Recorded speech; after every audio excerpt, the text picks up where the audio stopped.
Gunners semua, berjumpa lagi dan lagi dengan The Gunners Indonesia. Kali ini kami sudah menyiapkan berita terupdate seputar Arsenal FC untuk kalian semua. Selamat menyaksikan!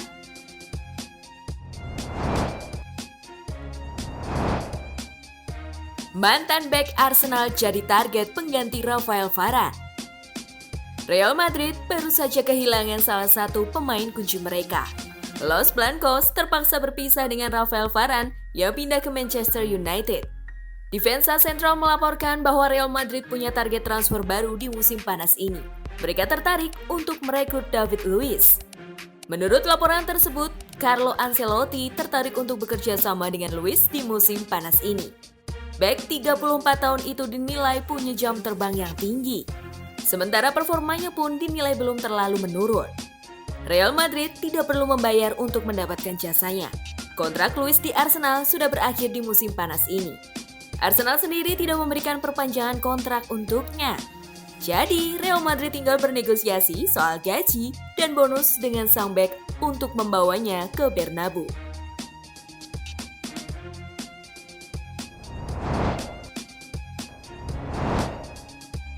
Patrick Vieira minta Crystal Palace segera rekrut Reiss Nelson. Crystal Palace tengah membangun skuad di bawah arahan Patrick Vieira. Menurut laporan The Sun, legenda Arsenal itu saat ini meminta klub untuk segera mendatangkan Reiss Nelson dari Arsenal. Nelson menjadi masuk dalam daftar pemain incaran Vieira, lantaran ia sudah memantau perkembangan sang pemain selama di Arsenal. Memiliki potensi besar dan justru jarang dimainkan, membuat dirinya akan memanfaatkan kondisi Reiss Nelson di Arsenal. Dia pemain muda yang bagus. Saya sudah melihatnya beberapa kali semenjak dia promosi ke tim utama. Akan sangat menarik jika saya bisa bekerja sama dan mengembangkan potensi yang ia miliki, ujar Vieira pada Football London. Reiss Nelson memiliki 2 tahun tersisa dalam kontraknya bersama Arsenal. Dirinya memiliki gaji sebesar 15.000 pound sterling per minggunya. Arsenal sampai saat ini belum bisa memperbarui kontraknya lantaran sang pemain begitu ingin hengkang dari Emirates Stadium. Kesepakatan pinjaman dengan opsi pembelian adalah hal yang lebih baik dan menguntungkan daripada Arsenal harus kehilangan Nelson secara gratis.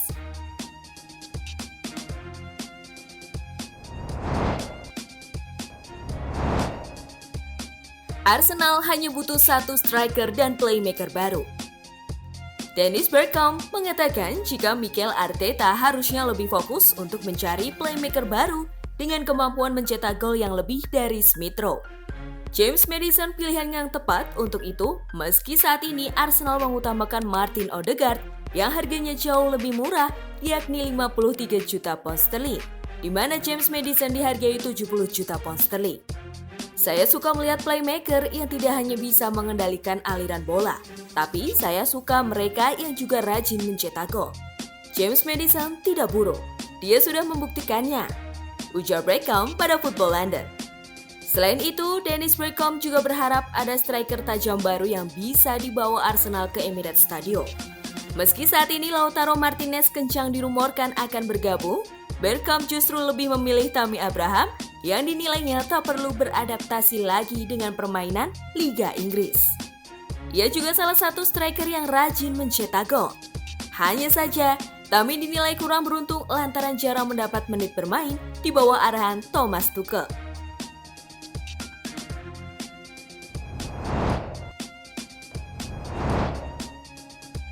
Arsenal kalah 1-2 dari Chelsea. Arsenal menjamu Chelsea di Emirates Stadium dalam laga pembuka The Main Series yang berakhir dengan skor 1-2 untuk kemenangan Chelsea. Chelsea membuka skor terlebih dahulu melalui gol Kai Havertz di menit ke-26. Di babak kedua, Arsenal baru bisa mencetak gol di menit 69 melalui tandukan Granit Xhaka.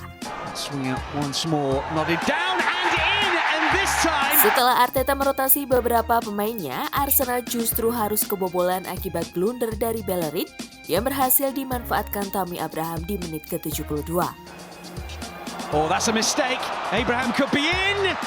Pada pertandingan The Main Series selanjutnya, Arsenal akan bertamu ke markas Tottenham pada Minggu 8 Agustus pukul 8 malam waktu Indonesia Barat.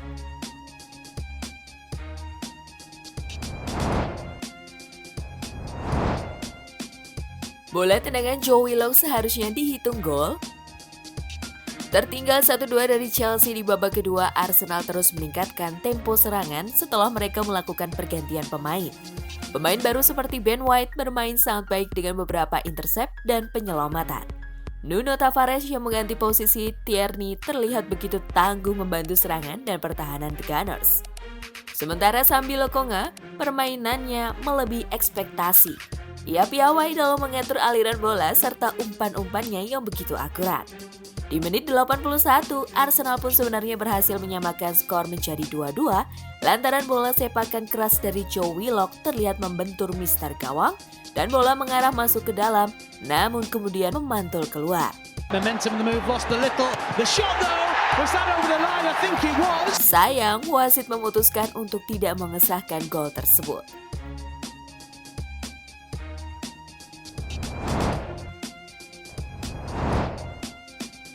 Thomas Partey terancam absen di laga pembuka Premier League. Mikel Arteta mengkonfirmasi keadaan terbaru dari Thomas Partey yang harus ditarik keluar lantaran ia mengalami cedera saat melawan Chelsea. Arteta sudah mengadakan pembicaraan dengan tim medis Arsenal, namun hasilnya masih belum diketahui. Saya baru saja berbicara dengan dokter. Besok dia akan menjalani scan. Untuk saat ini tidak terlihat baik, ujar Arteta usai laga. Thomas Partey terancam absen membela Arsenal saat laga pembuka Premier League pada 14 Agustus mendatang. Ini untuk kesekian kalinya, Thomas Partey kembali mengalami cedera setelah hal serupa dialaminya pada awal bergabung ke Arsenal.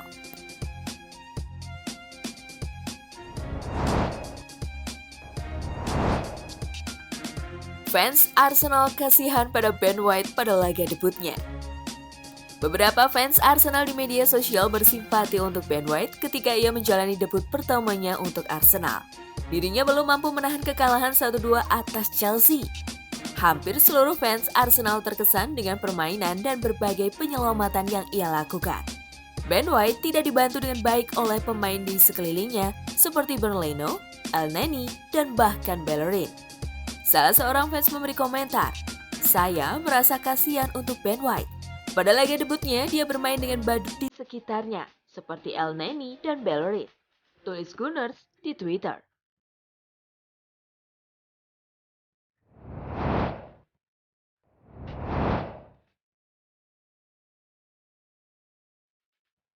Nah, itulah tadi kumpulan berita menarik dan terupdate seputar Arsenal FC. Simak terus ya berita terupdate lainnya dari The Gunners Indonesia.